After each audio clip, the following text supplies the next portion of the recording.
Balik sigla na muli ang kabuhayan ng ilang tricycle drivers at mga may-ari ng tindahan malapit sa mga eskwelahan. Samantala, ang DepEd nagpaalala sa mga magulang na tiyaking masusustansya ang mga binibiling pagkain ng mga anak. Narito ang report ni Paul Hernandez. Halos 3 buwan ding bawas ang kita ni Gado sa pamamasada ng tricycle nang mag-school break. Ngayon, balik pila na ulit siya. Ay, merong kita lang, 100, 50, ganyan. Wala. Ngayon, Kumikita kami ng 200, ganyan. a day. A day.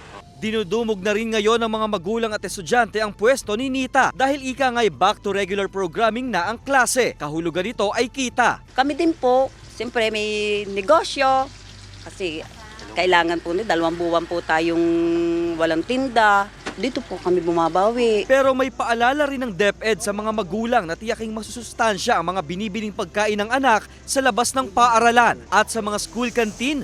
Dapat bago ang iniaalok na paninda. Naisigurado natin yun dahil kasi may mga health permit, may mga sanitary permit sila sa kanilang mga kantin. Naghayag kamakailan ng Health Department na tiyaking nasusunod ang tinatawag na pinggang Pinoy. Dapat daw na balanse sa karne, gulay at prutas ang kinakain ng mga estudyante. Science-based po yun.